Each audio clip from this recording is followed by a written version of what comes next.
él concretamente va a ir a compartir sobre los juicios contra Monsanto y otras yerbas, seguramente. Bueno, dicho eso, creo que hay todavía una tarea muy pendiente por casa y es lograr una mayor apropiación social de nuestra alimentación como un derecho humano. Es decir, si hoy les pregunto en este almuerzo que probablemente acaban de tener, ¿alguien ha pensado que ha ejercido ahí su derecho humano a la alimentación adecuada? ¿Quién me diría algo así? Sí, efectivamente acabo de realizar mi derecho humano a la alimentación adecuada, ¿no? Y esto en general la respuesta siempre es negativa, y esto significa que socialmente aún no tenemos muy reconocida a nuestra alimentación como un derecho humano.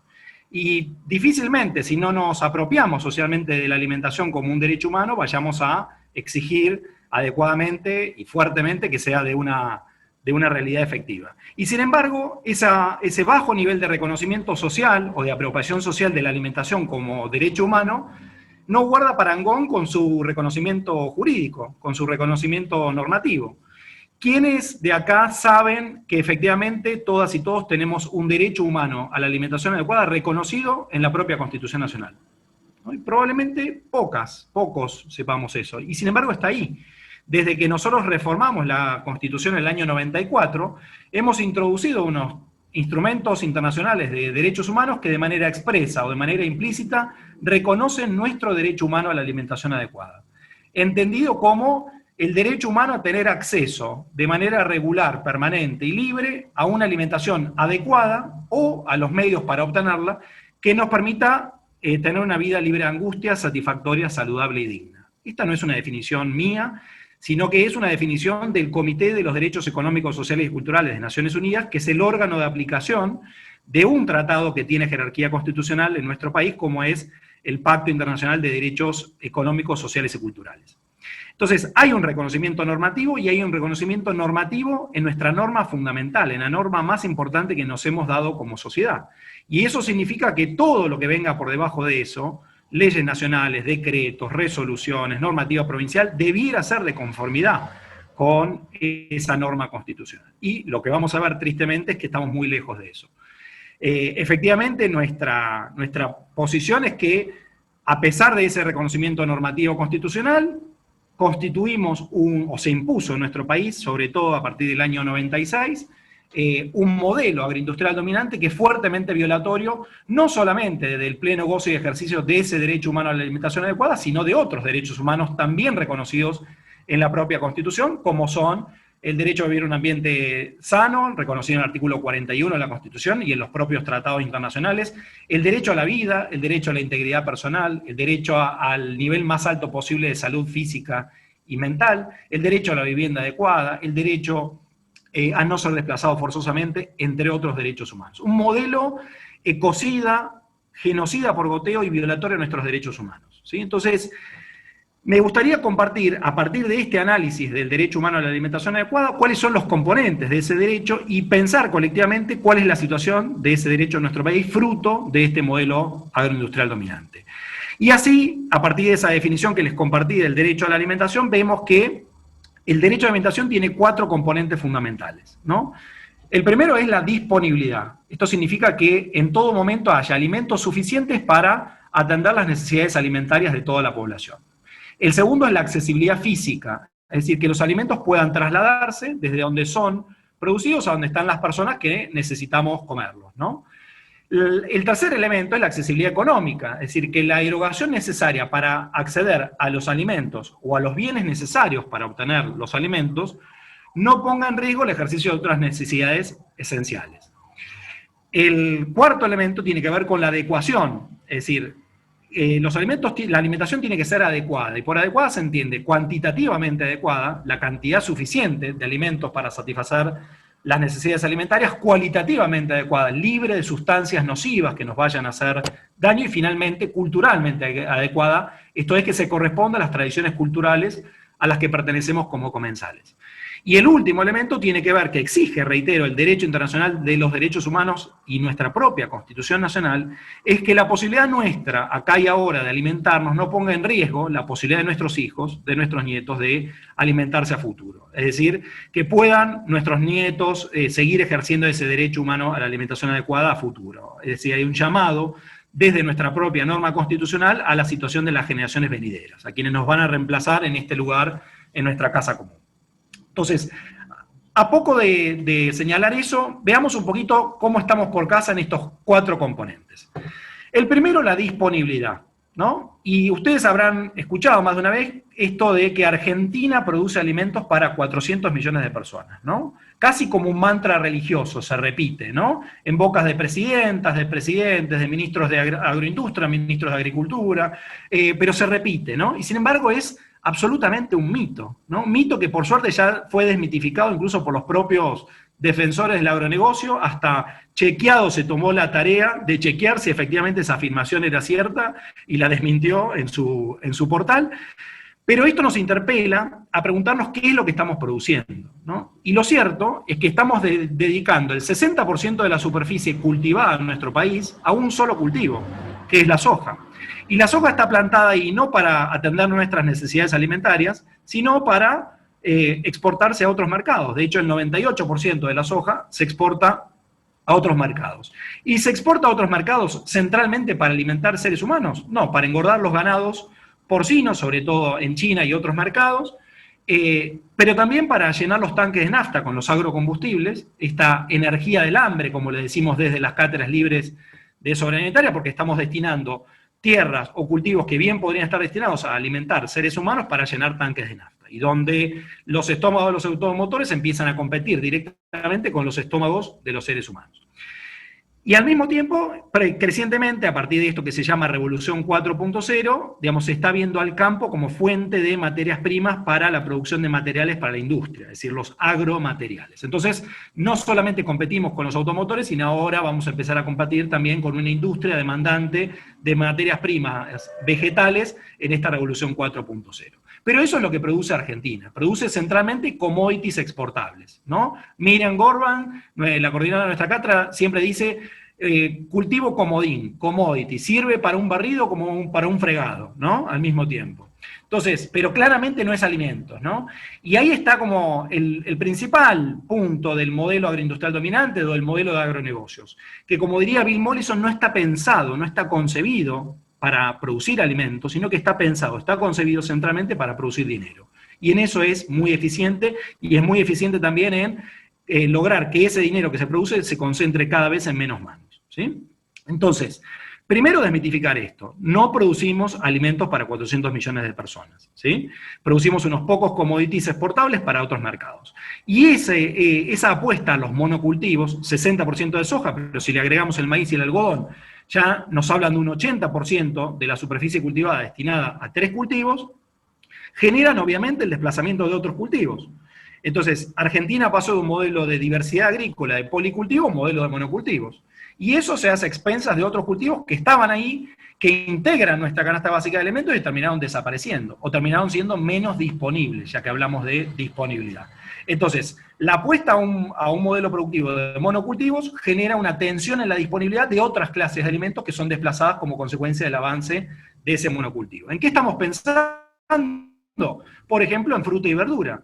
Si hoy nos quisiera, según un trabajo de unas colegas de la cátedra, si hoy quisiéramos distribuir la cantidad de fruta y verdura que nos queda para el mercado interno por los 45 millones de habitantes que somos en el país, no tenemos para darle a cada habitante lo que el propio gobierno argentino nos recomienda que deberíamos consumir para tener una dieta saludable a través de las guías alimentarias, ¿sí? Estas famosas 5 porciones al día de frutas y verduras. No tenemos suficiente, ¿sí? Es decir, hay una falta de disponibilidad justamente de las clases de alimentos que más deberíamos consumir para tener una nutrición saludable conforme al propio Consejo Oficial. Lo mismo nos pasa con otras producciones. En el país que se jactaba de ser una tremenda cuenca láctea, hemos tenido en algún momento de estos momentos de sojización tensiones de disponibilidad para el mercado interno de leche y tensiones de disponibilidad de trigo. Ustedes recordarán que en este boom de la soja nos hemos encontrado como país históricamente productor y exportador de trigo, importando trigo, ¿no? Importando trigo de otros mercados.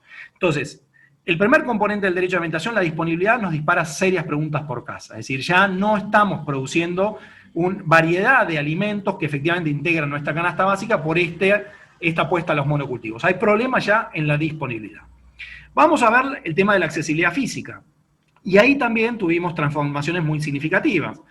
Porque hace muchos años, digamos, nuestro país tenía cinturones alrededor de los pueblos y ciudades donde tenía lugar gran parte de la producción de alimentos para abastecimiento de las necesidades de ese pueblo, de esa ciudad. ¿Sí? Esos famosos cinturones alrededor. Esos cinturones se fueron perdiendo, por un lado por el avance del monocultivo, pero por otro lado el avance de la especulación inmobiliaria desde el centro hacia la periferia, que fue comiéndose a los alrededores de los pueblos y ciudades, ¿no? Entonces, esos periurbanos se perdieron, quedan muy pocos en el país. Y lo que hemos logrado en estos años es tener especialización productiva regional, es decir, algunas regiones que se especializan en la producción de algunas clases de alimentos a una escala muy grande, y luego circulación kilométrica de alimentos dentro del territorio nacional. En este país tan grande como la Argentina, de 2.800.000 kilómetros cuadrados. Con este nivel de locura que a veces un alimento es producido en un territorio, llega a Buenos Aires para el mercado central y luego sale desde el mercado central para volver al mismo territorio. ¿Sí? Miles y miles de kilómetros que generan gases de efecto invernadero responsables de la crisis climática que estamos atravesando, por esa circulación camión dependiente, ¿no?, de los alimentos, pero al mismo tiempo un costo muy alto de la logística en este país tan extenso como Argentina, y que se termina expresando en los precios y terminan siendo menos accesibles económicamente. Entonces, también vemos ahí que tenemos un serio problema respecto de la accesibilidad física, es decir, deberíamos pensar modelos de ordenamiento territorial que nos garanticen volver a esa producción local para abastecimiento local. Y esto, sin ir más lejos, hay un proyecto de ley del MTE, del Movimiento de Trabajadores Excluidos de la Rama Rural, que justamente viene a pretender declarar de interés público los cinturones verdes para que tenga lugar de manera agroecológica la producción de alimentos esenciales para la satisfacción de las necesidades alimentarias locales. Tercer punto, accesibilidad económica. Mientras estamos acá reunidos, el 50% de nuestra población vive debajo de la línea de la pobreza. El 62.4% de nuestros niños y niñas viven en hogares pobres, según UNICEF en un informe muy reciente. Esto significa que nuestros sectores populares, con esos ingresos cada vez menores, a la hora de ir al mercado, en esta economía de mercado capitalista, van a encontrarse con lo más barato y lo más rendidor. Es decir, se van a llenar con lo más barato y lo más rendidor que este modelo pone en las góndolas. ¿Y qué es lo que este modelo pone barato y rendidor en las góndolas? Carbohidratos, grasas y azúcares. Entonces, los resultados de esa desigualdad social están expresados en los cuerpos de clase que revelan muy claramente esa desigualdad, ¿no? Entonces, tenemos este modelo agroindustrial dominante no solamente no alimenta al mundo como promete, sino que es incapaz de alimentar a su propia población. Entonces tenemos un aumento de la desnutrición aguda, ¿sí?, que es un crimen en nuestro país con nuestros bienes comunes naturales. Tenemos un aumento de la desnutrición crónica, es decir, que condena al 12% de nuestros niños a no poder tener la altura que podrían tener si estuvieran adecuadamente alimentados, y genera un 70% de sobrepeso y obesidad. Sobrepeso y obesidad en nuestra población que expone a nuestra población a enfermedades crónicas no transmisibles asociadas a ese sobrepeso y obesidad, pero que al mismo tiempo, en el mismo cuerpo, esconde carencias nutricionales. Porque no es que está lleno de nutrientes de calidad, sino que está lleno de carbohidratos, grasas y azúcares. Entonces, todo lo que repercuta en ingresos va a repercutir en el acceso económico a la alimentación. Y fíjense las tremendas tareas que tenemos ahí por casa. ¿Qué política de empleo tenemos? ¿Qué política de suficiencia de salarios reales nos damos? ¿Qué política de seguridad social nos damos? ¿Qué puede hacer un jubilado con una jubilación mínima a la hora de ir al mercado para acceder a una alimentación adecuada? Imposible. ¿Qué puede hacer el titular de un IFE con 10.000 pesos al mes en este contexto de aislamiento a la hora de ir al mercado para satisfacer la alimentación de él y de su familia? Imposible, ¿sí? Entonces, fíjense todas las preguntas que se nos dispara a partir de procurar garantizar esa accesibilidad económica a la alimentación en esta economía de mercado capitalista en la que vivimos. Y por el otro lado, no alcanza solamente con pensar la cuestión de ingresos, sino también pensar la cuestión de precios. Porque justamente en esta economía de mercado los precios son fijados de alguna manera, ¿no? Y entonces, algunas herramientas que teníamos antes para intervenir en la regulación de los precios, como era la Junta Nacional de Granos, la Junta Nacional de Carnes, fueron desmantelados y hoy el mercado a sus anchas. Y el mercado no es el mercado perfecto que soñaba Adam Smith, ¿no? Sino que justamente la expresión más perfecta de todas las violaciones a la libre competencia. Es decir, si hay algo que caracteriza a las cadenas agroalimentarias a nivel global y en nuestro país es el alto nivel de concentración económica. ¿Qué quieren? Monopolios de todo tipo. ¿Qué quieren? Oligopolios de todo tipo. ¿Qué quieren? Competencia oligopólica de todo tipo. Entonces, todas las distorsiones del mercado, muy poquitos actores entre los muchos productores, los muchos consumidores, pagándole al productor cada vez menos por su producción, cobrándonos a nosotros cada vez más para maximizar su margen de ganancia. ¿Qué política nos damos como sociedad para la formación de los precios? ¿Dejamos que los actores privados altamente concentrados fijen el precio que quieran, acuerden el precio y trasladen la supuesta competencia que no es tal a la publicidad, a los descuentos? ¿O efectivamente nos damos una política seria de formación de precios, que va mucho más allá de los precios cuidados, precios esenciales, que son centralmente acuerdos del Estado con los grandes actores formadores de precios por un tiempo determinado de algunos productos determinados? ¿Sí? Entonces, ¿qué política respecto a los precios nos damos? ¿Qué política de regulación de los monopolios, de los oligopolios, de la competencia monopólica nos damos, incluso en esta economía de mercado capitalista? Todo eso va a repercutir en el acceso económico a la alimentación y vamos a tener serias tareas por casa, como vemos recientemente. Al mismo tiempo, el derecho a la alimentación comprende el derecho no solo a los alimentos, sino a tener acceso a los medios necesarios para obtenerlos. ¿Y de qué estamos hablando? De tierra, agua, semillas, altamente concentradas también en nuestro país. Tierra, concentrada en muy pocas manos, sobre todo a partir de este modelo agroindustrial que concentró las explotaciones en estos últimos 20 años, donde nunca ha habido una reforma agraria y donde la agricultura familiar campesina indígena tiene una seria deficiencia en acceder de manera equitativa a la tierra, a pesar de ser la que nos acerca los verdaderos alimentos a nuestras mesas todos los días. Entonces, ¿qué política de tierras nos damos? ¿Qué política de semillas nos damos, que es la base de la reproducción de la vida misma? ¿Vamos a permitir que 4 corporaciones, como sucede hoy, concentren el 75% de las semillas comerciales? ¿O vamos a tener una política de diversidad de semillas para que la semilla circule libremente y genere diversidad agrícola en los territorios, ¿no? Y que las campesinas, los campesinos, los productores puedan tener acceso a la semilla para producir alimentos? ¿Qué política de agua nos damos? ¿El agua es una mera mercancía como cualquier otra o es un bien común y un derecho humano que el Estado debe garantizar? Entonces, fíjense los tremendos desafíos que nos plantea el debate del derecho a la alimentación. Tercer punto, y porque veo que ya estoy llegando al fin de mi tiempo, me quedan 4 minutitos, adecuación. Adecuación cuantitativa, ya vimos, serios desafíos por casa, ¿no? Porque no estamos produciendo la cantidad de alimentos, de algunas clases de alimentos que deberíamos estar produciendo. Adecuación cualitativa, libre de sustancias nocivas. Fíjense las tremendas tareas que tenemos por casa. Solamente el 6% de la población argentina consume la cantidad de fruta y verdura que debería consumir según la Encuesta Nacional de Nutrición y Salud 2. Pero aún los que consumen esa cantidad de fruta y verdura, muy bajo valor nutritivo por el empobrecimiento de los suelos. Los cultivos obtienen sus nutrientes de los suelos, entonces suelos pobres dan lugar a cultivos pobres. Entonces hoy la espinaca no tiene nada del hierro que hubiera alimentado a Popeye, y hoy para tener la cantidad de vitamina C que le daba una naranja a nuestros abuelos, nos tenemos que comer 37 naranjas, ¿sí? Entonces, recuperar la fertilidad de los suelos, el valor nutritivo de los suelos, para que los cultivos justamente tengan valor nutritivo, que lo están perdiendo.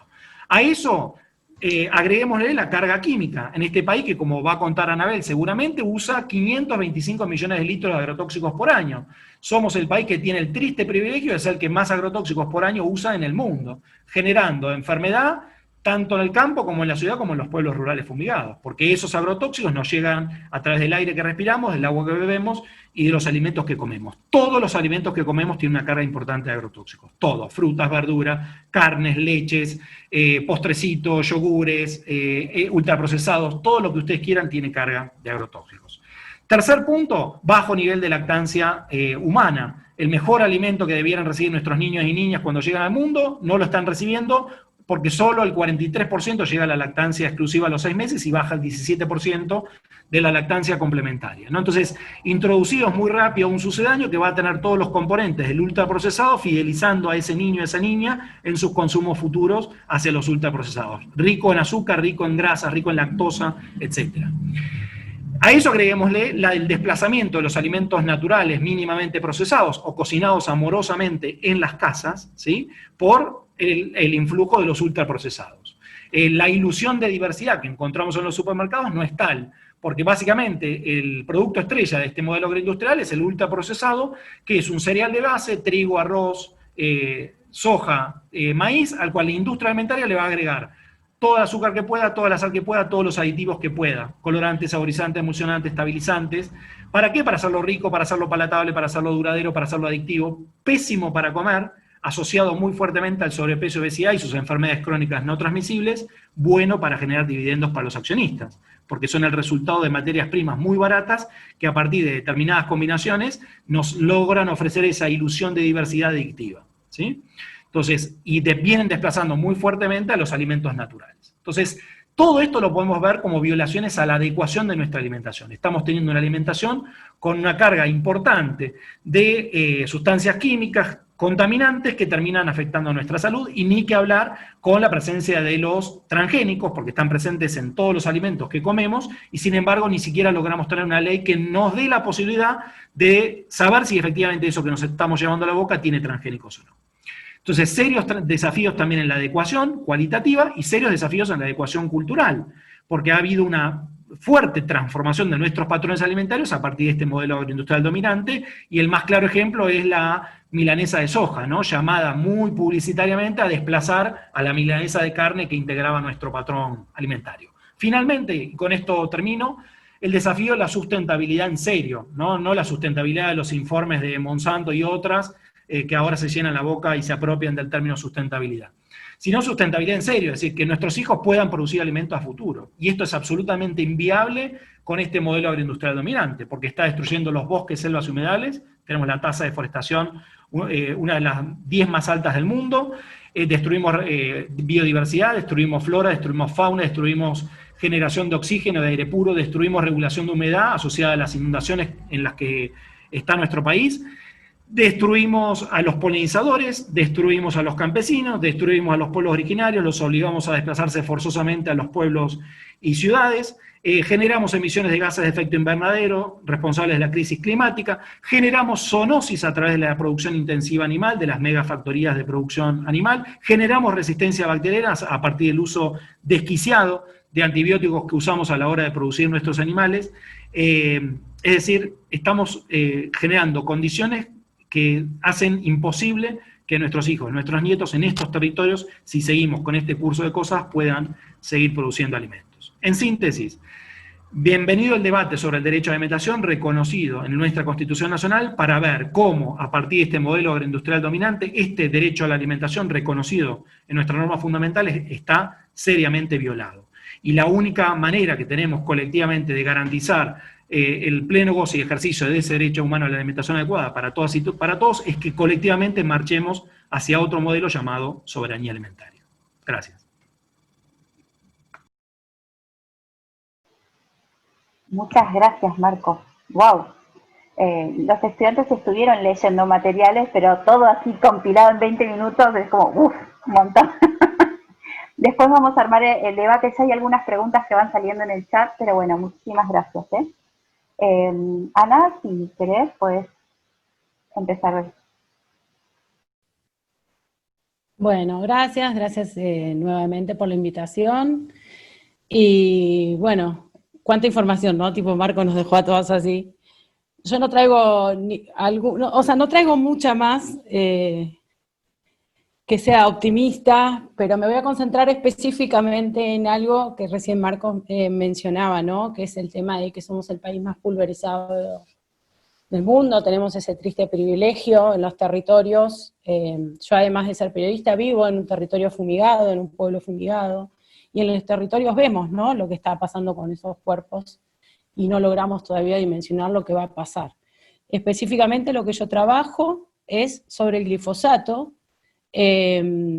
Recién Marcos tiraba algunos números generales, pero yo se los había dejado todos a él. Pero bueno, en mi materia de investigación sí abordo los juicios en Estados Unidos contra el glifosato, ¿no? Entonces es importante entender de que podemos hablar sobre esos juicios, y no es algo lejano que está pasando en otro lado que no nos toca, que no nos involucra, porque justamente lo que está siendo condenado en Estados Unidos es ese glifosato, que es la sustancia más pulverizada en Argentina.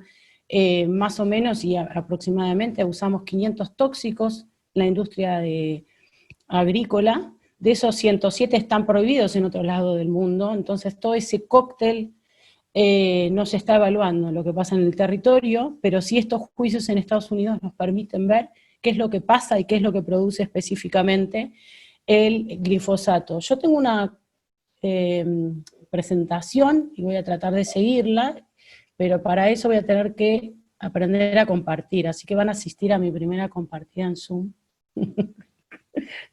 Vamos a desearme mucha suerte. Yo acá lo elijo, le pongo compartir y ahí lo deberían ver, ¿verdad? Y me siguen escuchando, ¿correcto?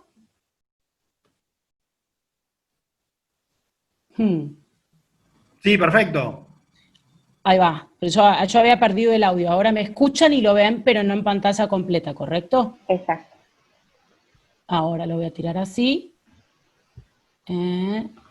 Debería, era más fácil, ahí, ¿verdad? Correcto. Ahí está, perfecto. Bueno, genial. Hablaba de los juicios y el título dice papeles de Monsanto, corrupción científica y lobby, no habla de juicios.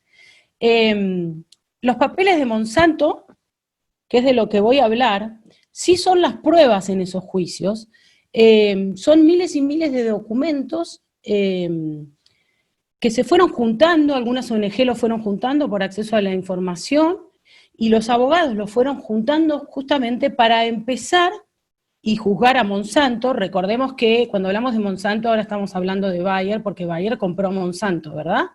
Pero Monsanto es el creador del glifosato, lo llevan a juicio y Bayer lo representa por haber adquirido, también adquirió este juicio contra el glifosato. Todos estos papeles, los que son, es información oficial, o sea, no es documentación que fue filtrada, como puede pasar en otras filtraciones, que, no sé, los Panama Papers, por ejemplo, que uno no sabe de dónde termina saliendo o quién los filtra. En este caso, sabemos que son todos documentos propios de la empresa, documentos de trabajo, entre ellos se mandan mail, correos, que fueron requeridos por la justicia y tienen valor probatorio. Entonces, en toda esta documentación, ahí tienen un sitio que se llama monsantopapers.lavaca.org.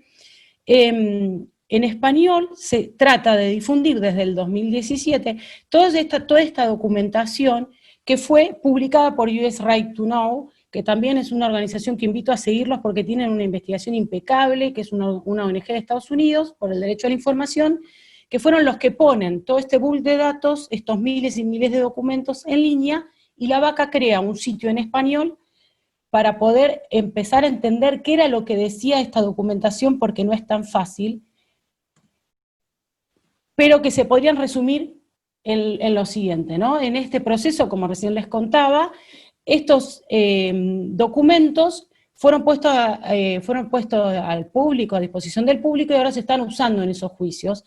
Todos esos papeles, que son miles y miles y miles, solo son el 10% de los existentes. Es decir, que en cada juicio, eso también es importante saber, en cada juicio que haya contra el Roundup, contra Monsanto, se van a descubrir nuevos papeles, ¿sí? Entonces, eso es súper importante, y es por eso que está Bayer desesperada intentando hacer acuerdos extrajudiciales, porque en cada uno de estos juicios se conocen más pruebas y pruebas de cómo trabajan en relación al glifosato y las cosas que ocultaron. Los juicios contra Monsanto, hasta el momento, fueron 3, ¿sí? Pero ahí más o menos se calcula 125.000 demandas. Este número se conoce a partir de que se había anunciado un acuerdo hace muy poquito, en realidad Bayer lo hizo de forma oficial, de que va a haber un acuerdo extrajudicial para cerrar todas estas demandas en Estados Unidos, cosa que no se concretó. Los casos es importante señalar también que son solo por cáncer de linfoma non-Hodgkin, ¿sí? Es decir, que las personas, estas 125.000 demandas, son personas que sufren de linfoma non-Hodgkin o familiares de personas con linfoma non-Hodgkin. Y eso sufrían, esa enfermedad, ese cáncer específico, tenían los 4 demandantes de las 3 condenas que ahora los vamos a ver. Específicamente el primero, que es por ahí fue el que más publicidad tuvo, que es un jardinero de California, que se llama Dwayne Johnson, el 10 de agosto de 2018 consiguió por primera vez condenar a la empresa Bayer, Monsanto y al Roundup, y declararlos culpables por producir cáncer, su linfoma non-Hodgkin. Está en apelación, También cuando se habla del acuerdo, recuerden que estos 3 casos, estos juicios, quedaron por fuera de cualquier posibilidad de arreglo, ¿sí? Esto está siendo apelado, mayormente lo que se apela son los montos de dineros asignados, que son cifras bastante imposibles de que nos entren en la cabeza, pero de los 289 millones fueron rebajados a 20 millones, ¿no? Cuando ellos los apelan, por ejemplo, ha llegado a escuchar de Dwayne Johnson en la cara de que le bajan los montos porque se estima que va a vivir poco, ¿no? Entonces siempre también los juicios, es otra característica, son juicios por daños, es decir, destinados a pagar el daño por haberlo ocasionado con el producto. El veredicto es el mismo para todos los juicios y las condenas. Lo que dice es que Bayer, o sea, Monsanto, ahora Bayer, actuó con malicia. Eso también es importante, no solo lo dice que es sustancial su producto para producir cáncer, sino que la empresa actuó con malicia, es decir, que sabía que su producto podía producir ese cáncer y no advirtió adecuadamente, específicamente contra el Roundup y el Ranger Pro. Esta es la segunda persona que consiguió condenar a Bayer Monsanto y al glifosato también por producir linfoma non-Hodgkin, que se llama Ed Hardeman, que es el que aparece en la foto. También está en apelación ahora, le habían otorgado 81 millones de dólares y ahora está rebajado a 25 millones. Fue importante este juicio también porque se desdobló. Cuando pasó el juicio del jardinero, la empresa lo que había dicho es que el jurado había sido emocional, que se había dejado llevar por la emoción, por la tristeza, por todo lo que había escuchado, de que sufría la persona, pero que no había podido sopesar la ciencia porque el jurado no era de expertos. En este juicio consiguieron los abogados de Bayer Monsanto que se hicieran 2 partes. En la primera se evaluaba solo la relación de cáncer entre el glifosato, el Roundup y el Ranger Pro y el cáncer de linfoma non-Hodgkin. Si el jurado consideraba de que existía esa relación, se podía avanzar. Entonces esta cosa desdoblada, que en un momento se temió favorecer a la empresa, finalmente termina argumentando lo que había dicho la primera condena, ¿sí? De que había pruebas suficientes, y concluyen lo mismo. Y también pasa esto en el tercer caso, que se llama Piliots, esa S está de más, el apellido es Piliots, que es este matrimonio, por eso se habla de 4 personas y en 3 condenas, ¿sí? El matrimonio, ambos dos, tienen cáncer de linfoma non-Hodgkin y habían usado más de 30 años el Roundup. El 13 de mayo de 2019 fue la tercera condena, que también había sido una cifra que circuló bastante porque eran 2.000 millones de dólares, fue rebajado a 87 millones y también está en apelación, aunque la apelación no terminó. Estos papeles de Monsanto, entonces, estas pruebas que fueron saliendo en los juicios y que están todas disponibles, el 10% por lo menos disponible online para cualquier persona que quiera acceder, lo que demuestra rápidamente, por hacer algo genérico, es que Monsanto realizó papers de investigación científicos escritos de manera fantasma. Es decir, que en la literatura científica hay papers científicos que no se dice que fue la propia Monsanto que los redactó. Es decir, que ustedes van a acceder a la bibliografía, ustedes estudian, son estudiantes, buscan, entran, saben mejor que yo, entran a buscar papers científicos y van a encontrar sobre el glifosato muchos que no dicen que la propia empresa los redactó. Un ejemplo es, y lo pueden buscar, es lo que pasó con la clasificación de la IARC.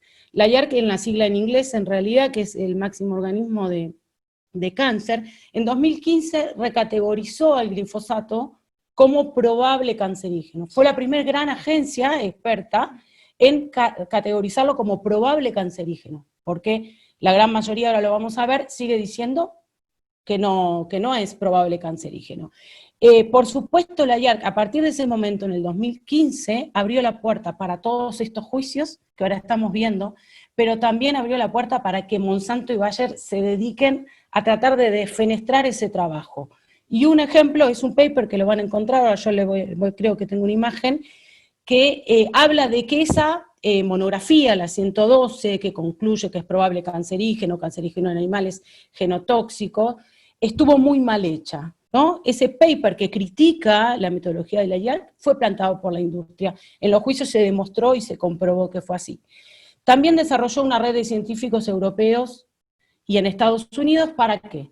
Para tratar justamente que esto que pasaba con la IARC no se repitiera en otros lados, ¿no? Tiene muy aceitado el mecanismo de tener a todas las agencias reguladoras bastante controladas, o por lo menos con bastantes amigos adentro, para poder conversar y tratar de seguir sosteniendo el glifosato y su herbicida en el mercado. Esto no lo digo yo, son papeles que están ahí adentro y fueron pruebas. Por eso concluyen en que la empresa actuó con malicia. Y después, por supuesto, para hacer todo esto, la parte que no dejan al azar es el tema de las relaciones, lo que sería el periodismo, las notas que salen, todo lo que ellos van publicando, los artículos. Incluso hay una nota muy famosa que la repiten hasta el cansancio, acá sale siempre que hay un tema con el glifosato, incluso plantada en Reuters, a ese nivel. Todo eso está demostrado, cómo pagaban para plantar su mensaje en el mercado. Por eso a mí me gusta dejar en claro de que para mí la pelea sobre la seguridad del glifosato no puede pasar sobre una pelea de bibliotecas científicas. Hay un montón de papers que dicen una cosa, otro montón de papers que dicen que no.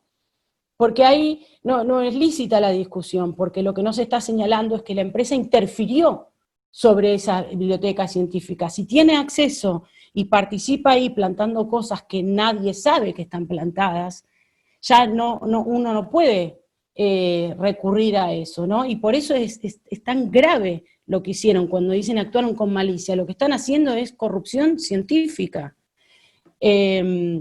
Los papeles muestran claramente cómo el mercado sabe la peligrosidad y cómo lo oculta, ¿no? Y de las agencias, acá un papel concreto, yo me gustaría mostrar 1000, pero no voy a poder, pero les voy a mostrar así. Este es un correo interno de la empresa, que fue una prueba en el juicio, y que lo escribe la máxima toxicóloga de Monsanto, en 1991, y dice, no se puede decir que el Roundup no sea cancerígeno. No hemos hecho las pruebas necesarias en la formulación para hacer esa declaración. ¿Sí? El correo es de 2003, ella trabaja en 1991. Por supuesto, no hace falta que yo se los diga, ustedes lo saben, se han cansado de repetir de que no produce cáncer. En todas las comunicaciones posibles. Bueno, acá la máxima jefa toxicóloga dice que no lo pueden decir porque no han hecho los estudios. Esta misma información tuvo acceso Monsanto Argentina, específicamente Juan Farinati, que era el CEO de Monsanto Argentina, que ahora es el CEO de Conon Sur, tuvo acceso a esa misma información, porque está copiado en un correo que está acá, esto yo la publicó la Vaca, del 14 de diciembre de 2010, donde la Cámara de Fertilizantes le hace la pregunta a Monsanto si pueden decir que no produce cáncer. Entonces le mandan a esta toxicóloga, la gente de Monsanto Argentina, y le responden lo mismo, no podemos decir eso porque no hicimos los estudios. Siguen diciendo públicamente, lo pueden buscar ahora en sus páginas, lo contrario a lo que dice este mail. Otro correo electrónico, el máximo jefe científico de Monsanto reconoce también la peligrosidad y habla de que el Roundup tiene bajos niveles de formaldehído cancerígeno, compuestos nitrosos cancerígenos, y después ahí también Hayden admite algo que tiene que ver con el glifosato, el Roundup y el inicio de cómo se puso en el mercado. El capo máximo científico de Monsanto lo que dice y reconoce es el nacimiento trucho de cómo se puso en el mercado. Muchos estudios toxicológicos para glifosato se han realizado en un laboratorio, lo pueden buscar, se llama IBT, Industrial Biotest, que la FDA y la EPA descubrió generaban datos fraudulentos en la década del 70. De hecho, por eso lo clausuraron en el 86. Ahora, los primeros estudios para ponerlo en el mercado salieron de ese laboratorio trucho. Y por supuesto no se rehicieron, ¿no? El IBT es conocido como el pantano, así lo conocen de lo trucho que era.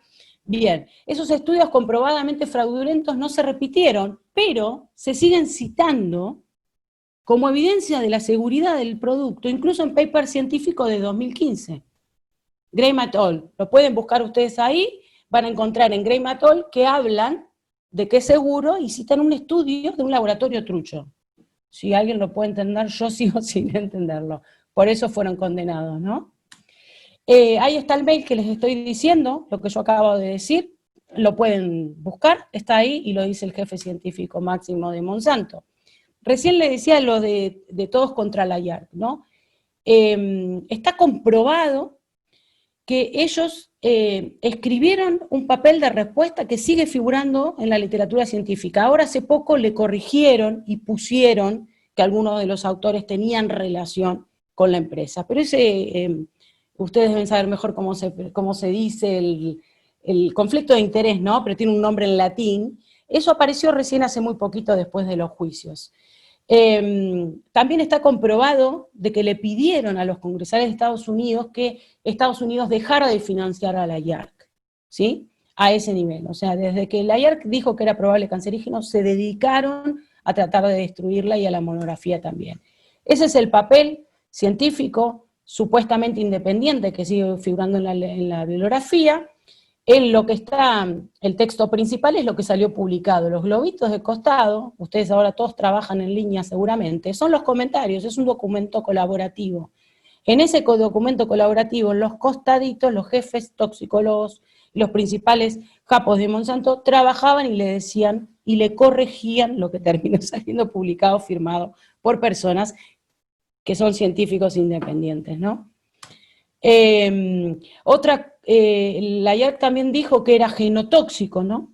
Que era probable cancerígeno y genotóxico. En un momento, Monsanto, esto está dentro de las pruebas, mandó a hacer un estudio, un metaanálisis sobre genotoxicidad. Contrataron para eso a un genetista que se llama Parry, y esta persona lo que hizo fue un metaanálisis, y en realidad en la primera observación, lo que dijo es sí, es genotóxico, hay probabilidades de que sea genotóxico. ¿Qué creen que hizo Monsanto? Le dijo, bueno, seguí investigando, a ver qué pasa. No, le dijeron, no, vos no podés llegar a esas conclusiones. Parry le dice, sí, estoy llegando a esas conclusiones y además les recomiendo hacer este estudio, este estudio, este estudio. Entonces está demostrado adentro de los papeles de Monsanto cómo los jefes de Monsanto lo que decidieron fue echar a Parry, contratar a otra persona, y este estudio, el metaanálisis y las recomendaciones de Parry jamás las pusieron a disposición de ninguna agencia regulatoria y por supuesto de la bibliografía científica menos, ¿no? Entre 1980 y 2012 Monsanto tuvo conocimientos de 5 estudios epidemiológicos, 7 estudios en animales, 3 estudios de estrés oxidativo y 14 estudios de genotoxicidad que vincularon sus productos Roundup con el cáncer. A pesar de conocer esos estudios, nunca advirtieron a los consumidores y se negó a realizar su propia investigación a largo plazo, mientras, por supuesto, venden el producto en el mercado. En Argentina, según el SENASA, hay 388 formulados de glifosato registrados. El 70% aproximadamente es banda verde, es decir, el producto que normalmente no ofrece peligro. El 30% es banda azul, es decir, que es ligeramente peligroso. Para la autoridad responsable de la Argentina, este producto es banda verde o, a lo sumo algunos, banda azul ligeramente peligroso, pero no dicen otra cosa. ¿Cómo se aprueban? Se basan en los estudios de las empresas, en estudios independientes que son plantados por la propia industria. Es decir, que cuando no recurren a la empresa, recurren a la bibliografía científica, y en la bibliografía científica hay estudios que ahora, gracias a los papeles de Monsanto, sabemos que fueron plantados por las industrias. En la dosis letal 50, es decir, que no se tiene en cuenta los estudios crónicos, la toxicidad a largo plazo, ¿verdad? Y tampoco los formulados, porque se aprueba el glifosato, pero recordemos que el Roundup es una formulación. No solo está el glifosato, sino que además se combina con por lo menos otras 3 sustancias cancerígenas. En las recomendaciones de salud, para dar esta categoría, para ponerlos en verde y en azul, se basan en un estudio de 2009, que fue un informe que se hizo, esa es la única recomendación que tiene el Estado argentino, es un estudio de julio de 2009, que en la bibliografía adentro tiene solo bibliografía hasta el año 2000. ¿sí? O sea, fue publicado en 2009. Adentro pueden encontrar que están casi todos los papeles estos que yo les digo que ahora se sabe que son truchos y plantados por la empresa, están casi todos, pero además en bibliografía del 2000, es decir, que es absolutamente viejo. La otra vez me decía el doctor Ben Señasi, yo no soy de la academia, así que les pido disculpas, pero él me contó que cuando uno va a presentar incluso una tesis, se utiliza material viejo, cuando hay algo actualizado, te la rebotan. O que si un médico prescribe algún medicamento y hay uno nuevo o hay algo que modificó, que él no debería hacerlo, le pueden hacer un juicio, ¿no? Cualquier cosa ustedes después me cuentan y me corrigen. Y él me decía esto, pero en cambio todo el estado y las recomendaciones llegan hasta el 2000, es decir, bibliografía del siglo pasado, además de la plantada por la empresa. Y en línea con la EPA y la EFSA, que son dos reguladoras, que son las más importantes, una de Estados Unidos y otra de Europa. Ya debo estar repasada, ¿no? La EPA básicamente lo que se comprueba dentro de los Monsanto Papers es que ex empleados de esa agencia trabajan en estrecha colaboración con Monsanto, o sea, directamente. Jess Rowland, por ejemplo, el gerente de la división de plaguicidas de la EPA, se ofreció en 2015, cuando yo les contaba esto de la IARC y la recategorización, para frenar un estudio que tenían para evitar que concluyeran lo mismo, ¿no? Se ofreció directamente. La EPA usa para categorizar el glifosato como no cancerígeno estudios científicos fantasmas, esos mismos estudios científicos fantasmas. Acá está el mail, la persona esta que se había ofrecido para frenar estudios para Monsanto no se lo pide en esa oportunidad, él se ofrece solo. Y dice, si logro frenarles esto, me merecería una medalla. Eso lo pueden leer, está dentro de los papeles. En el 2020, hace muy poquito, la EPA volvió a decir que no hay indicios suficientes de daño, ¿sí? Vuelve a decir que no es un probable cancerígeno. En ese trabajo se usan al menos 15 papers científicos de la propia industria de autores que se presentan como independientes, pero que fueron pagados por la empresa. 10 artículos científicos escritos por empleados de Monsanto, directamente por empleados. Eso sí está declarado, dice, usamos estudios escritos por los empleados. 3 estudios de Monsanto realizados en ese laboratorio IBT, clausurado por fraude por la misma EPA.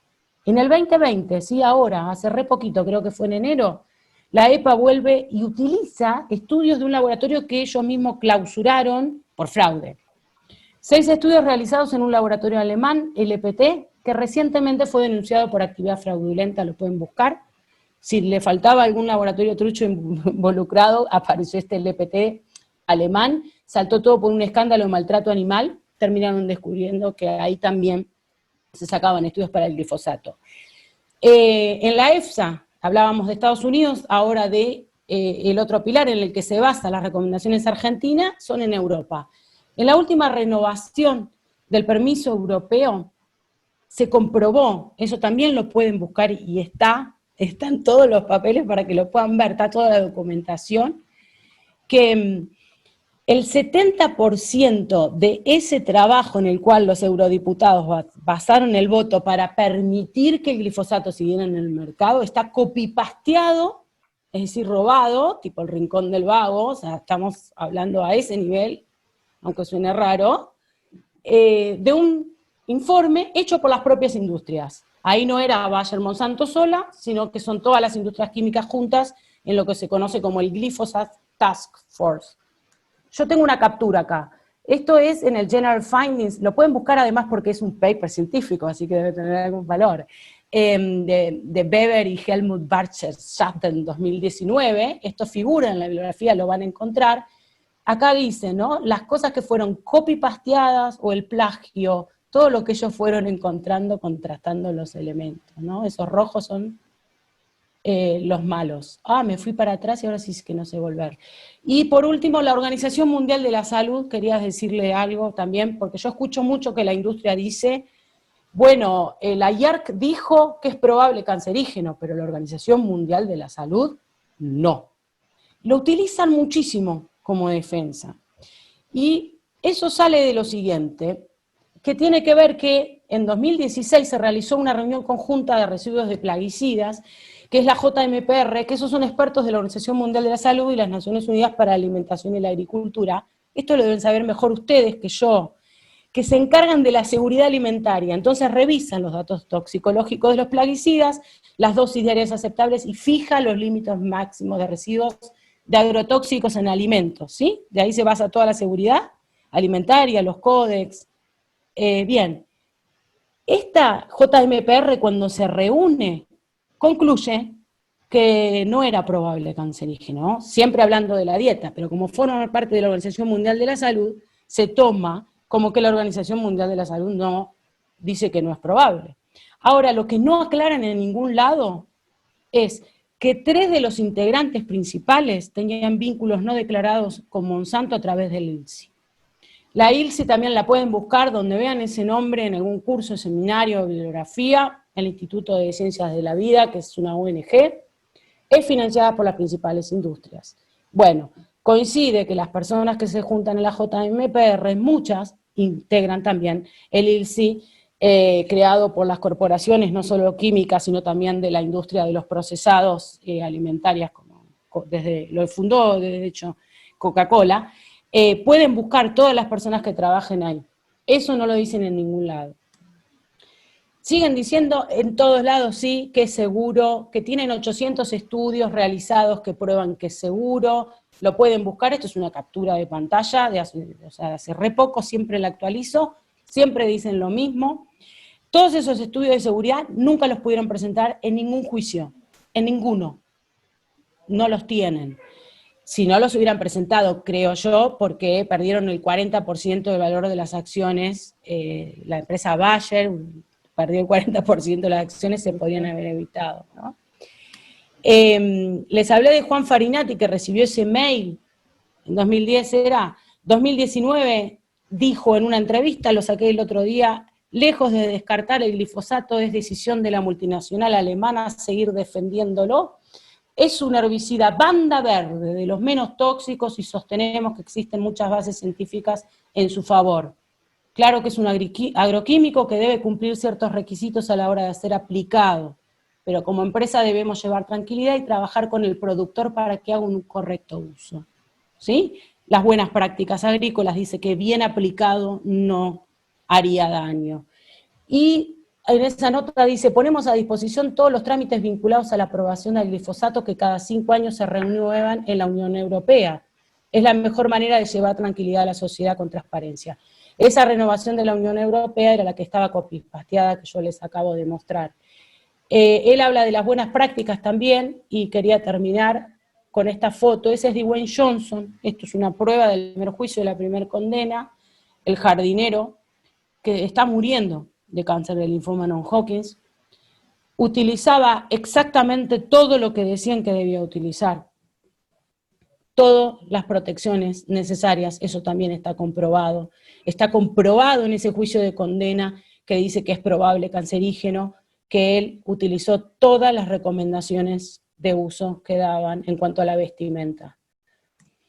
Y ahora sí, para terminar, les quería leer algo que dijo, deben conocer un libro que se llama Primavera Silenciosa, de Rachel Carson, si no los invito a leerlos, es un lindo libro, y ella denunció, ¿no?, el tema de las industrias tóxicas y del daño que hacen además esos tóxicos, y hay una frase que me gustó, que leí justo el otro día, que dice que es a la ciudadanía a quien se le pide que asuma los riesgos, ¿no? Somos nosotros los que vivimos en los pueblos fumigados, las personas que vivimos acá, a las que se nos pide que asumamos los riesgos de todas esas decisiones. La ciudadanía debe decidir si desea continuar en el camino actual, y solo puede hacerlo cuando esté en plena posesión de los hechos. Eso dice Carson, ¿no? La pregunta con la que quería terminar y que me gustaría que nos hagamos todos es, ¿qué sucede cuando algunos de esos hechos son verdades modeladas por las empresas que producen esos tóxicos que nos ponen en riesgo, ¿no? Esa pregunta quería dejarla para terminar, y les agradezco el tiempo y también que colaboren con La Vaca. Esto es todo un proyecto colaborativo, una cooperativa, así que un like, súmense y todas esas cosas. Gracias. Y ahora tengo que aprender a dejar de compartir, ¿no? Sí, sí. Muchas gracias, Ana. Decime, creo que no sé dónde ir ahora. El mismo botón, El Anita. mismo botón, donde Qué pusiste lindo que compartir. sos, ahora me desapareció. Abajo en la pantalla lo tenés que ver, el botoncito de compartir pantalla, tienes que dejar de compartir. Sabes que no lo veo más, por eso me Bueno, si veo las querés caras. cerrar ese Acá ya está, PowerPoint. está arriba, Buenísimo. no está abajo. Bueno, ahí está, buenísimo. Bueno, wow, qué tardecita, ¿eh? Qué tardecita. Hay muchas preguntas, pero me parece que estaría bueno escuchar las voces de los estudiantes. No sé qué les parece. Hay preguntas que hicieron algunos de los chicos acá en el chat. Si quieren, pueden hacerlas ustedes mismos, chicos. Yo creo que contesté una a Luciana, ¿era? No, Sofía, me parece que era. Ahí, por ejemplo, Natalia, cuando venías hablando, Anabel puso Gauchito Monsanto, ¿no? Con todas estas cosas de las mentiras y las cosas. Me hizo reír mucho el comentario. Ahí, le contesté por privado a Gabriela. Gabriela Lopini dijo, ¿se podría explicar cómo es que pasamos de esa diversidad de la agricultura, de los cultivos, a este monocultivo directamente? Esto que habías contado vos, Marcos. ¿Cómo fue que pasamos así de ser tan diversos No, a en realidad lo un que proceso, ¿no? generó fue cuando la soja llegó a cotizar esos $600 la tonelada en Chicago, eso alentó a todos los productores a virar a la soja. Entonces, de ahí la soja está en la banquina, la soja en la maceta, la soja en cualquier lado, ¿no? En el balcón. Tiene que ver justamente con cómo en un momento dado llegó a cotizar lo que cotizó, y eso explicó el avance del monocultivo. Fíjense que hasta el año 96 la soja representaba entre el 5 y el 8% de la superficie cultivada. Y luego pasó hasta el 60% de la superficie. Ese proceso se llama sojización. No es que alguien dirigió ese proceso. Por un lado era el alto precio de ese cultivo en Chicago, es decir, una variable que no manejamos, pero al mismo tiempo un modelo que se impuso también como muy fácil, ¿no? Porque es un modelo que básicamente la soja está diseñada genéticamente para tolerar el glifosato y otros herbicidas, porque también ahí el modelo de agronegocio transgénico se impuso con dos promesas bajo el brazo. Era necesario ese nuevo paquete tecnológico que venía a reemplazar al anterior para ahora sí alimentar a todo el mundo, ¿no? Bueno, fracasaron, pasaron 24 años, el hambre del mundo no disminuyó, aumentó. Pero la segunda promesa era que iban a reducir el uso de los agrotóxicos, y sucedió todo lo contrario. El incremento desde el 96 hasta ahora es del 1500% en el uso de los agrotóxicos. ¿Por qué? Por el propio modelo. Porque al principio, digamos, la soja resistente al glifosato le llamaban la semilla mágica, el primer año. Pero luego las hierbas que son agredidas por el glifosato se van haciendo cada vez más fuertes, ustedes lo saben, ¿no? Todo ser vivo, en la medida en que se esfuerza en perseverar en su ser, sea bacteria, sea planta, sea lo que sea. Entonces, ¿cuál fue la estrategia? Aumentar en primer lugar la dosis del mismo producto. Entonces, si arrancamos con 3 litros de glifosato por hectárea, hoy terminamos en 17, 20 o hasta 42 litros en alguna región del país. Y como eso ya no alcanza, cócteles cada vez más tóxicos. Entonces empezamos a incorporar otros tóxicos, ¿no? Glufosinato de amonio, 2,4-D. Y al final de la historia, los últimos eventos transgénicos que están saliendo al mercado son con lo que se llama resistencias apiladas. Es decir, ya están diseñados genéticamente no solamente para tolerar el glifosato, sino un montón de herbicidas al mismo tiempo. De hecho, ya hay un producto presentado para aprobación en Australia tolerante a 17 agrotóxicos distintos. Es decir, este es el futuro, es decir, un círculo vicioso. Círculo vicioso que genera cada vez más venta de agrotóxicos, que es el núcleo central del negocio.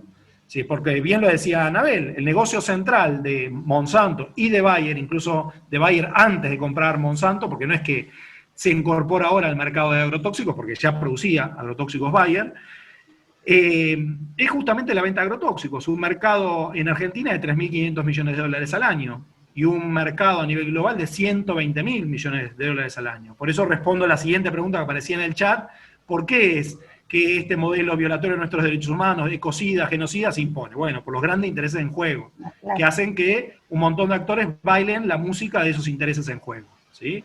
Y todas esas prácticas que bien, perfectamente describió Anabel, ¿no? Y esto también, nos están sometiendo a un laboratorio a cielo abierto, experimentan con nuestros cuerpos. Es escandaloso cómo se aprueba cada uno de esos agrotóxicos, a partir del propio informe de la empresa.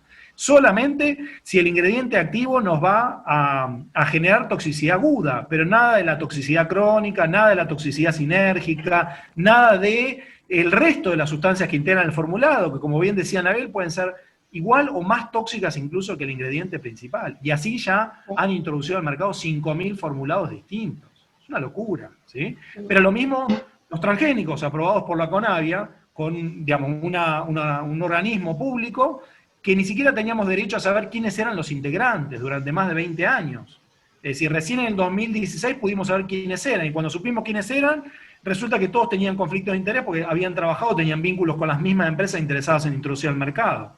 Y lo mismo como se aprobó la soja transgénica, que tiene mucho que ver con esto que está pasando con las megafactorías porcinas. Es decir, en el tórrido verano del 96 se le presenta a Felipe Solá, por entonces secretario de Agricultura, Ganadería y Pesca, el pedido de autorización de la soja transgénica de la empresa Nidera, pero de tecnología de Monsanto, y en menos de 3 meses le dio la autorización, sin pedirle informes a salud, sin pedirle informes a ambiente, sin siquiera traducir al castellano ese estudio, sin siquiera pedir el informe del dictamen jurídico previo al dictado del acto administrativo, a partir de una solicitud de una empresa para la que había trabajado en el año 81, haciéndole el estudio del mercado del propio Roundup, del propio glifosato del que nos habló Anabel. Entonces, esos son los intereses en juego que hacen que vivamos ciertamente en una corpocracia más que en una democracia, ¿no? Sí. Bueno, nosotros acá en el Valle, bueno, vos Marcos, sé que anduviste por acá, conocés la zona, pero acá en el Valle nosotros tenemos digamos, un monocultivo, dos cultivos muy importantes que son de la pera y la manzana, en donde son bosques sin diversidad casi, y que la aplicación de plaguicidas también no es glifosato, son otros, pero también es muy fuerte.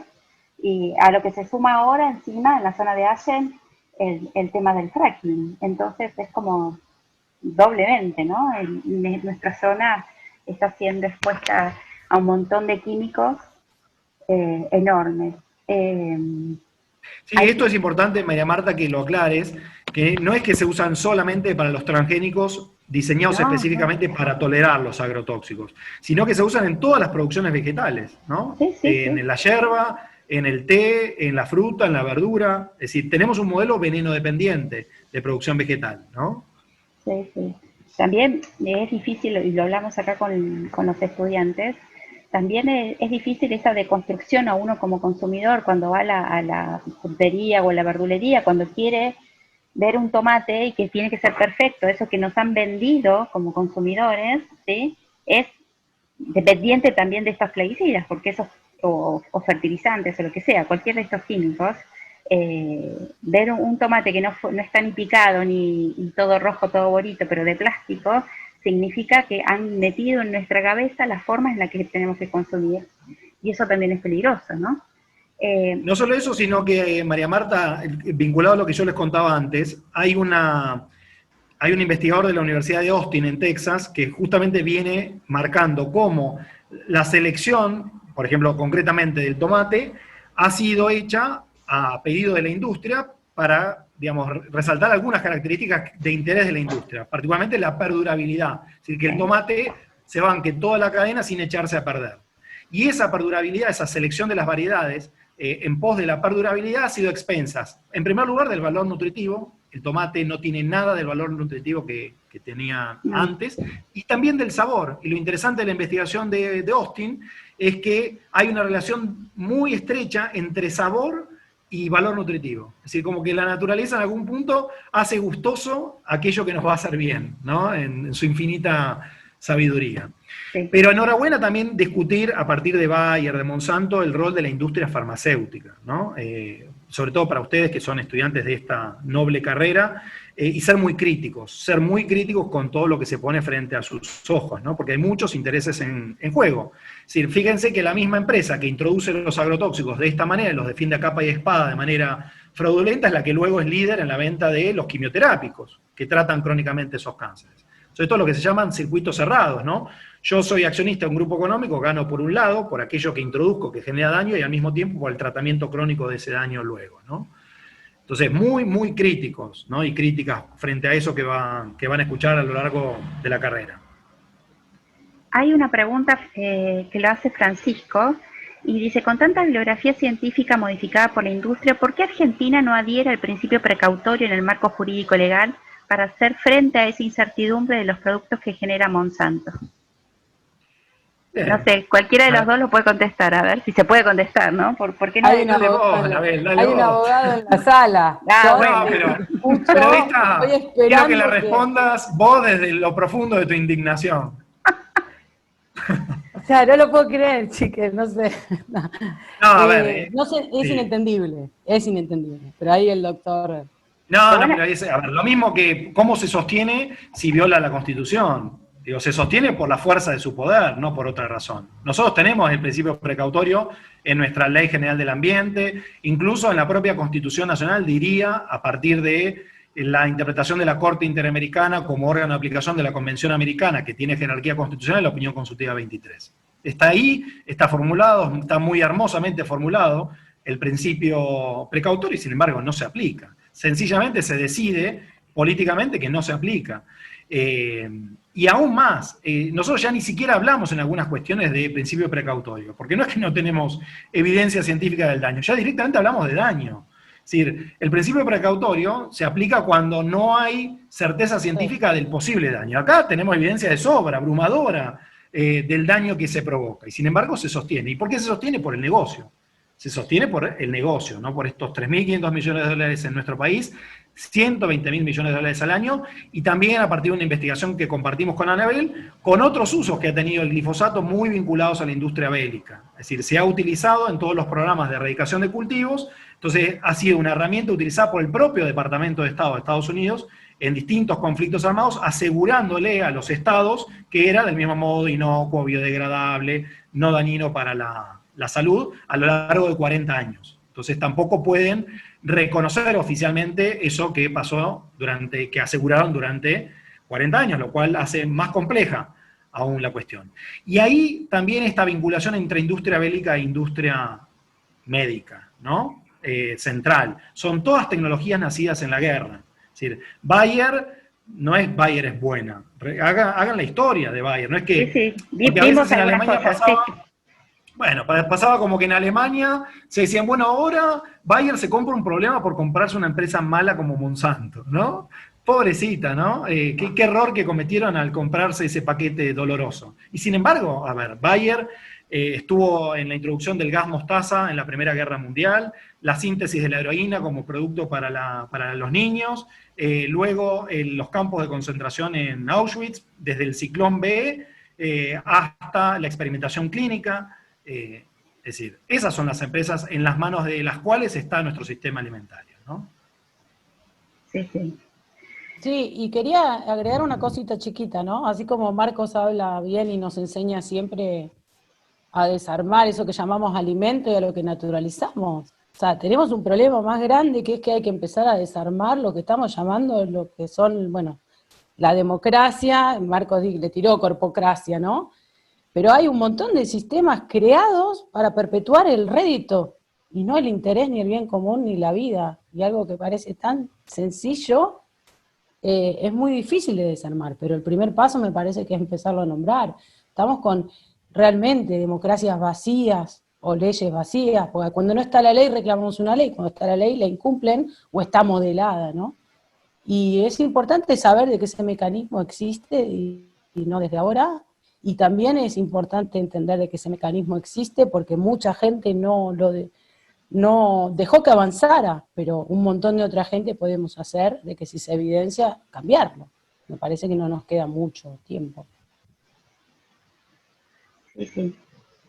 Yo invitaría ahora, si les parece, a que alguno de los estudiantes pueda decir lo que está pensando o lo que está sintiendo después de semejante charla de hoy, que estuvo buenísima. Eh, Así vamos escuchando las voces y yo quiero que ustedes, los dos invitados, escuchen las voces de estos estudiantes. ¿Alguien se anima?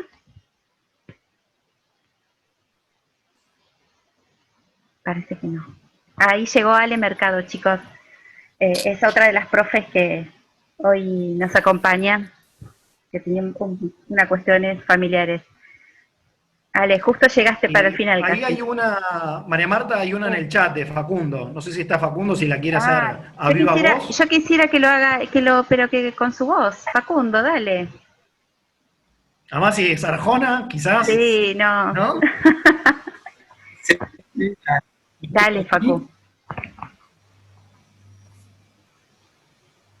no, mi pregunta era porque, o sea, el derecho a la alimentación tiene una ley y en la ley se establece que nosotros tenemos derecho a la información sobre el derecho a la alimentación. Entonces, si el Estado no genera información sobre el derecho a la alimentación, eso sería una violación a la ley. Sí, del mismo modo, Facundo, absolutamente de acuerdo con vos. Se viola no solamente la ley, sino que se viola el artículo 42 de la Constitución, que reconoce nuestro derecho como consumidores a la información veraz sobre eso que comemos. Es decir, está establecido en nuestra norma más importante. Y se viola en todos los aspectos. Es decir, deliberadamente se nos somete a la total penumbra respecto de los que nos llevamos a la boca. Y esto nuevamente habla sobre los intereses en juego, ¿no? Que es necesario siempre ponerlos en la mesa. ¿Ha habido proyectos de ley para lograr el etiquetado de transgénicos? Sí, un montón a lo largo de los últimos 20 años. Nunca prosperaron. ¿Por qué? Por el lobby persistente, constante de las empresas en los distintos bloques políticos para evitar que eso suceda, con tanto éxito que al día de hoy no tenemos esa ley de etiquetado de transgénicos como tienen otros países, incluso vecinos. Lo mismo respecto de lo que se está discutiendo ahora. En este mismo momento hay un seminario en el Ministerio de Salud sobre el etiquetado frontal de nutrientes críticos, ¿no? Que Chile ya tiene, que Ecuador tiene con otra variante, que México ha avanzado también, Argentina todavía no. Que simplemente significa alertar a partir de una advertencia frontal si ese objeto comestible tiene una cantidad crítica de azúcar, grasa, sal o lo que queramos informar.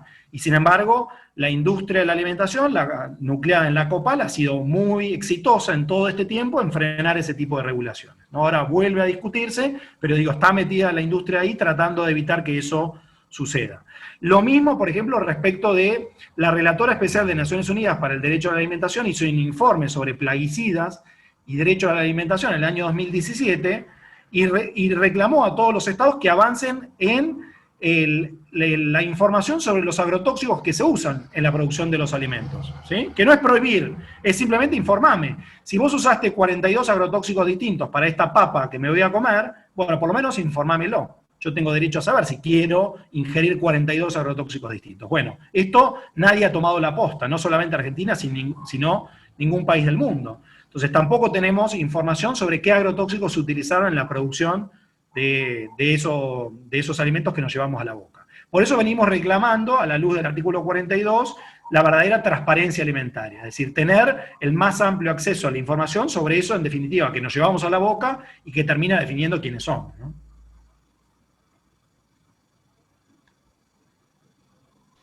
Sí, como pregunta, digamos, a las cosas que se discuten en los distintos espacios de las cátedras de soberanía alimentaria y demás, me parece que uno de los objetivos sería, bueno, en esto de poder de construirnos en la forma en la que nos alimentamos. Me parece que hay que empezar a, ¿no? A hablar con todas las personas que más podamos sobre esto y hay, porque entre las clases que estuvimos dándole a los estudiantes hubo una pregunta que me resultó hasta graciosa, ¿no? Un estudiante en un momento dijo, bueno, ¿y entonces qué comemos? Porque si hablamos de que todo tiene tanto tóxico, todo tiene, ¿qué comemos? Y fue muy gracioso eso ante esta pregunta de este estudiante y me parece que, bueno, que es el gran desafío, ¿no? Bueno, ¿qué comemos? ¿Qué queremos comer?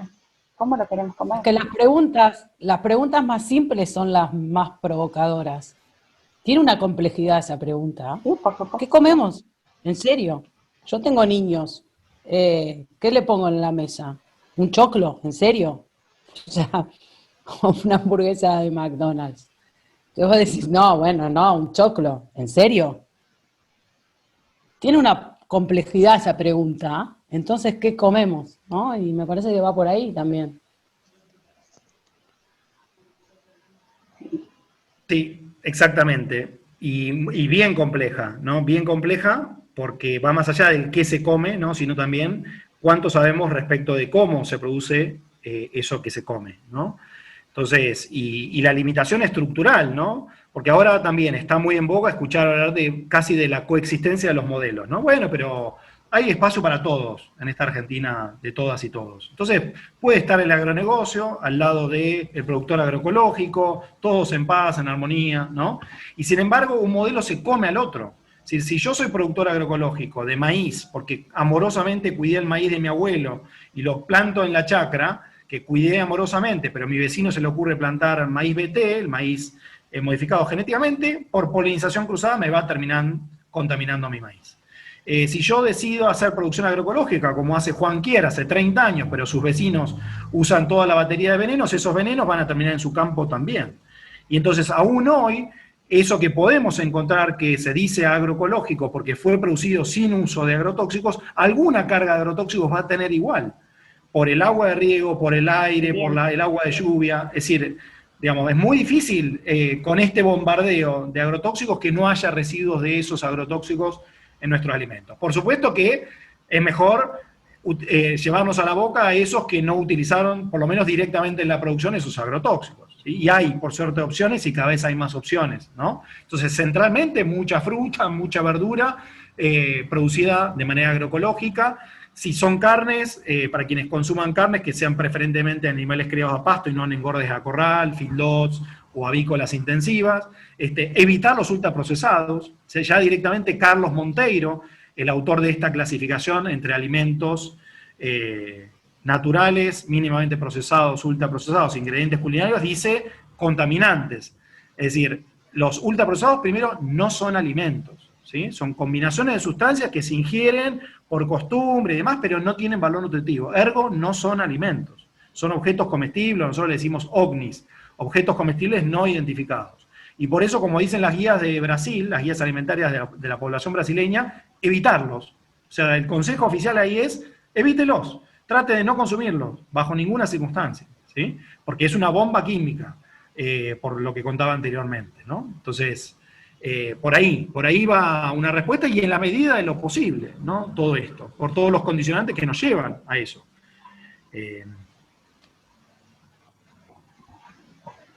Bien. Quería hacer una intervención, pero no sé si se me escucha. Tengo algún problema con sonido. Dale, Elsa. Sí, en relación a cuando planteaban comemos, que es como algo que nos atraviesa a todos, como terrelas básicamente, y desde la perspectiva de estudiantes de medicina también decir, ¿y dónde estudiamos? ¿Y qué estudiamos? Porque refuerza un poco lo que se iba diciendo antes, esto de tratar de reforzar un espíritu crítico, que muchas veces se nos hace muy difícil como estudiantes de esta carrera, porque vemos que nos bombardean de información y los programas académicos parecen ser para personas inhumanas. Pero, por ejemplo, o sea, un ejemplo que a mí se me ocurrió durante la exposición de Anal, justamente cuando encontré por primera vez en las prácticas académicas con pacientes con linfoma no-Hodgkin, y según lo había estudiado en patología, era una patología oncológica poco prevalente en Argentina, y estaba como el versus Hodgkin y el no-Hodgkin, y me decía, bueno, igual el no-Hodgkin no lo ves nunca, es raro, atípico, otros tipos de patologías que a algunos les sonarán de la rama leucemia, César, y cosas como muy atípicas que ni siquiera se las quiere terminar de aprender a los exámenes porque dices, no, me las tengo que dar.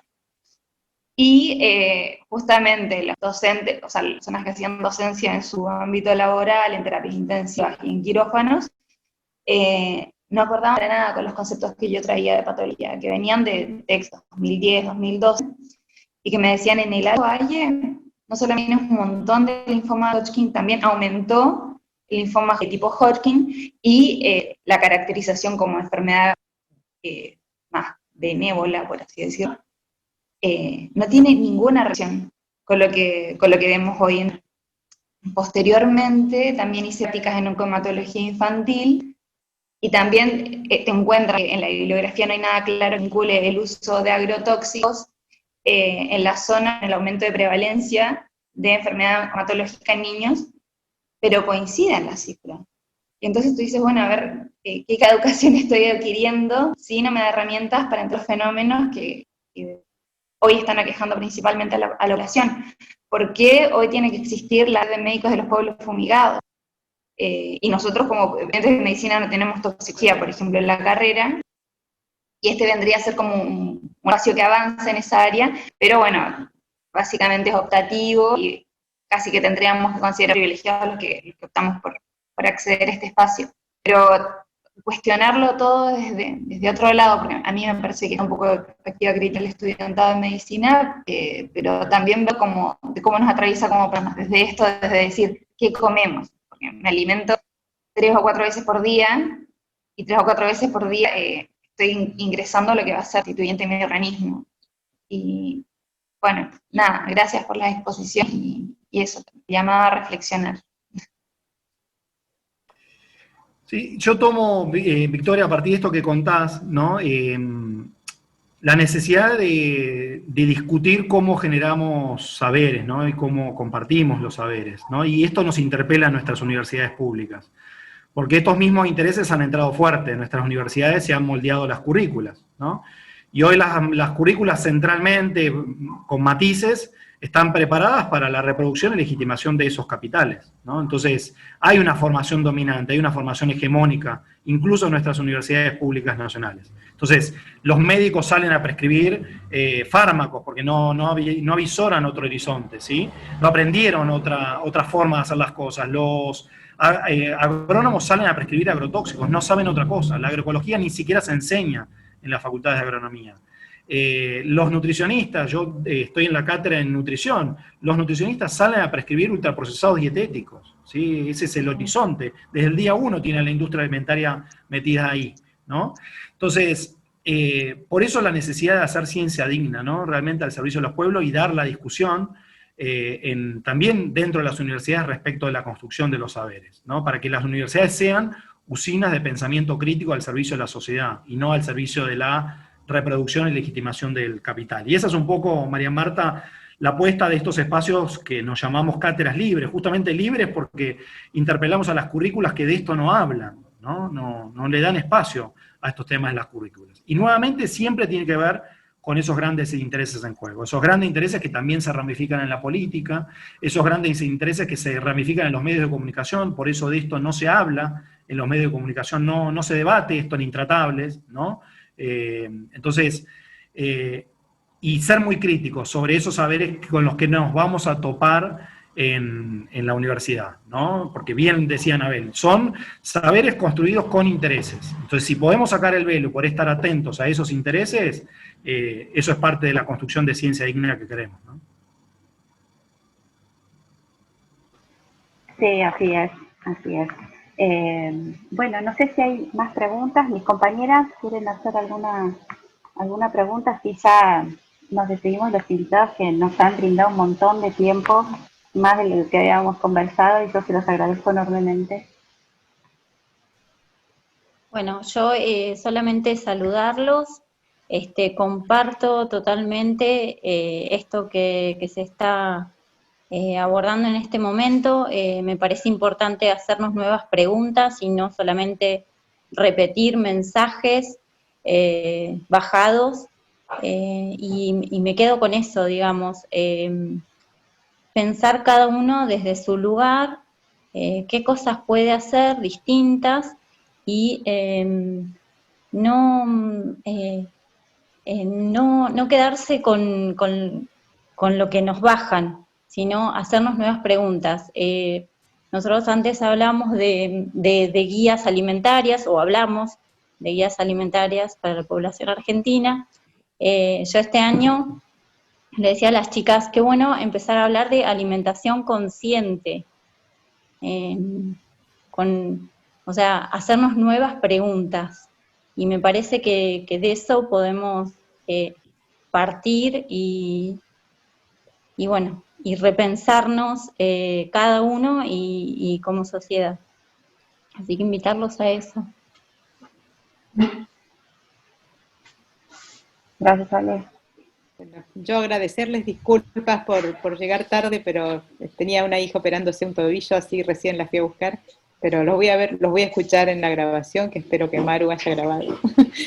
Pero muchísimas gracias por sumarse, les agradezco de corazón, y muchas gracias por este espacio. Bueno, si no hay más preguntas, les vuelvo a agradecer enormemente, en serio, han sido muy... Marta, agrego una cosita nomás, perdón que te interrumpa. Con, esto, sí. con lo que decía Alejandra, la primera Alejandra, ¿no? Sí. Mayo, ¿no? ¿Es? Mayonchi. Sí, Mayonchi, sí. Mayonchi, no me aparece el apellido completo. Para que vean cómo esto tiene una encarnadura práctica ahora, ¿no? Ella hablaba de las guías alimentarias. ¿Cómo se construyen las guías alimentarias? ¿Cómo se construye ese consejo oficial de qué debemos comer, ¿no? Y cuán distintos pueden ser esos caminos. Argentina, en sus viejas guías alimentarias, sentó desde el día 1 a la industria. El resultado es el que tuvimos, lamentable, ¿sí? Porque le permitió a la industria desde el día 1 moldearla afín a sus intereses. Muy distinto es lo que hizo Brasil, porque Brasil la construyó de abajo arriba, la construyó en los consejos locales de alimentación. De los consejos locales de alimentación la llevaron a los consejos estaduales. Luego recién llegó un producto muy trabajado desde las bases a Brasilia, y ahí la industria quiso meter la cola, pero ya era tarde, y el resultado es muy distinto. Del mismo modo, Brasil avanzó unas guías alimentarias para los niños, para menores de 2 años, que son maravillosas, que les recomiendo leerlas, que se aprobaron, fruto de ese proceso de empoderamiento el año pasado, y en Argentina se están discutiendo ahora. Y nuevamente volvemos a cometer el error de sentar a la industria desde el día 1. Y Anabel mencionó un actor concreto, ILSI, ¿no? Esa ONG que viene a trabajar para los intereses de la agroindustria concentrada. Es un lobby de la industria concentrada. ILSI está sentada hoy, convocada por el gobierno nacional, discutiendo qué deben comer nuestros niños menores de 2 años. Para que vean cómo todo tiene que ver con todo. Eso solo nomás. Gracias. Sí, tienen convenio con la Sociedad Argentina de Nutrición, con la Sociedad Argentina de Pediatría, articulan con todos los ministerios, o sea, tienen como 30 organismos estatales. Y después lo de los códigos, si revisan eso, creo que hay que revisar eso también, ¿no? En los programas alimentarios que vienen los códigos, o sea, yo pienso eso, empezando por la definición de alimento. Pero ¿cuándo pasó que un poquito de veneno? Para que vean lo que es la discusión, sí, perdón, estamos organizando el Congreso de Lactancia Materna el año que viene, nos tuvimos que pelear con el presidente de la SAP para que ponga la industria en nuestra parte del Congreso, y nos dijo que no al principio, y tuvimos que hacer una nota y pelearnos para que no nos ponga la industria. Ningún tipo de industria patrocinando nuestra parte del concurso, del Congreso, nos puso sábado y domingo para el Congreso de Lactancia y de Pediatría Social, que también tuvimos que hacer el mismo. No pueden evitarlo, no pueden separarse. Si ustedes ven la revista Argentina de Pediatría, está toda patrocinada por productos lácteos, por la empresa láctea. Es una vergüenza. Hace poquito yo escribí, les conté que vivo en un pueblo fumigado y además nací en un lugar fumigado, que es Pergamino, la cuna sojera, nací fumigadita de la cuna. Y hace muy poco yo escribí una nota de cómo Bayer, en ese lugar, no es en el primero, pero tiene una larga trayectoria Monsanto cuando desembarcó en Argentina, es la cuna del agronegocio. En ese lugar, en el hospital público, te atienden en casillas con el logo de Bayer, ¿sí? Y a mí me tocó hablar con una persona que tenía a su nene, que tiene glifosato 120 veces más de lo permitido en el cuerpo, como si algo fuera, no es natural, que tuvo que concurrir a la guardia y tuvo que esperar en ese lugar con los logos de Bayer. Entonces, ahí creo que hay que apuntar a lo siguiente. Podemos seguir enojándonos o decir, Yo tengo mis cuestionamientos concretos y pruebas concretas para enojarme con una corporación, pero en ese momento yo me enojo más con el sistema médico. Y la persona que hizo ese convenio es un médico, y la persona que lo autorizó es un responsable de salud.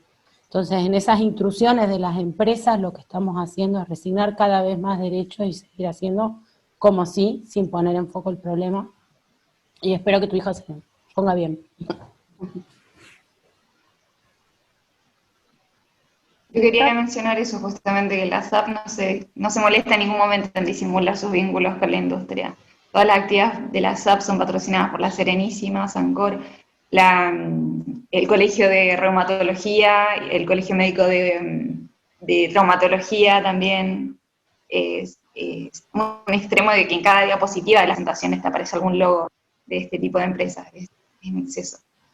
Y por otro lado, no voy a dejar de comentar algo que me ocurrió casi al comienzo de la exposición de Marcos, cuando hablamos en relación de la pertinencia cultural de la alimentación, en relación a una anécdota que tuvimos visitando una chacra agroecológica de las del INTA, acá en Cipolletti, que uno de los güeros nos recibió con una mermelada de tomates que había cultivado en la zona, y empezaron a hablar de las variedades de tomates que Maru recordaba de infancia acá en el Alto Valle. Y entonces son variedades que ella contaba que ya no se encuentran, que hay que tratar de protegerlas, y entonces, hablando con mis compañeros y en otros espacios, empezaba a preguntar, bueno, ¿qué es lo típico de tu zona?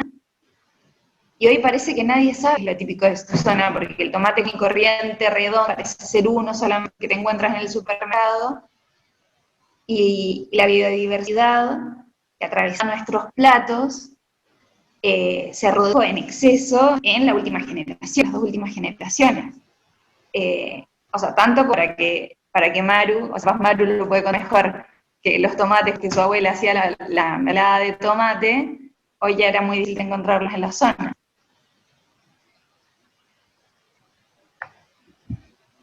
Sí, creo que la alimentación atraviesa no solamente las formas de producir, sino cómo preparábamos los alimentos, en qué momentos y cómo era, ¿no? Todo eso. Me parece que es como mucho más amplio. Y por eso Anabel le dice que buena pregunta, algo tan sencilla pero tan compleja. ¿Qué comemos? Sí. Así es. Victoria tiene una pregunta, ¿no? Creo que lo dijiste. Si querés decirlo en voz alta, Victoria Cuello. Está bueno esto que estás planteando. ¿Se escucha? Sí, Victoria. Sí, perfecto. No, eso, que como futuros médicos ni siquiera podemos confiar en lo que dice la OMS, porque afirma que el glifosato no es cancerígeno, entonces es como que hay que hacer investigaciones por nosotros mismos, y generalmente la mayoría de los médicos se guían en lo que dice la OMS. Exacto. La OMS como organismo multilateral, digamos, es un entramado de un montón de intereses, ¿no? Algo Anabel ya dijo. Fíjense cómo reaccionan los gobiernos, ¿no? Un gobierno que resulta que un organismo técnico dice que tal sustancia es probable cancerígena y le corta el financiamiento.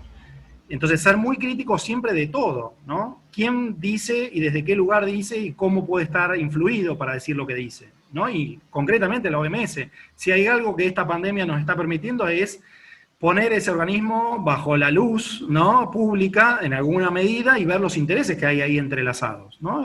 De repente que ese organismo del cual dimanan los consejos de salud esté financiado en un 30% por una fundación privada, como la Fundación Bill y Melinda Gates. 30% del financiamiento viene de esa fundación, que le marca la agenda, que le establece determinados contenidos, y no es un actor inocuo en este tema, porque el propio Bill y Melinda Gates, yo lo he visto en África, son los que han financiado históricamente la Revolución Verde. Revolución Verde a base de transgénicos, agrotóxicos y fertilizantes sintéticos, y sostienen ese modelo.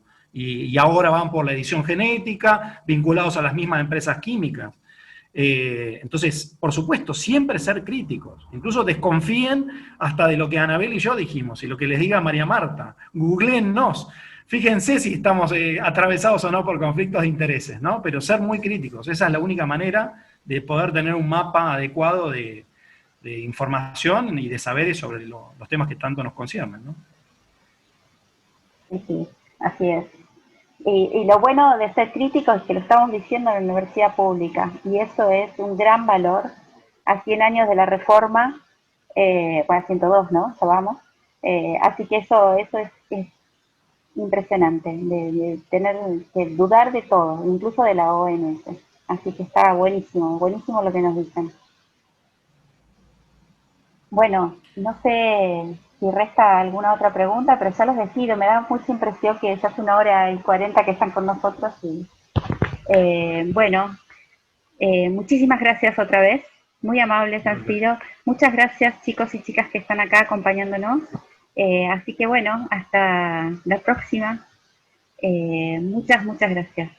Hasta luego. Gracias por la invitación. Gracias, realmente.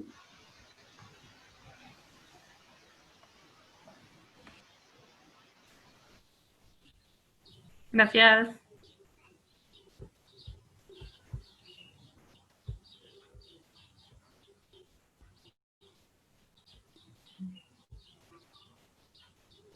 ¿Quieren quedarse, Alejandra y Elsa? ¿Quieren quedarse acá? Si charlamos ya acá en el chat, en Zoom.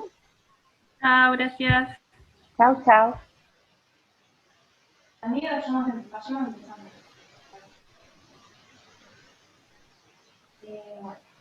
Ahí Facundo sigue estando. Bueno, el primer punto sería... ¿Les gustó? ¿Cómo? ¿Qué les Hermoso, pareció? muy bueno. Estuvo bueno, ¿no? Muy bueno, mucha info. Estuvo lindo. Demasiado. Victoria, ¿te llamas hoy, Elsa? Demasiado, sí. Sí.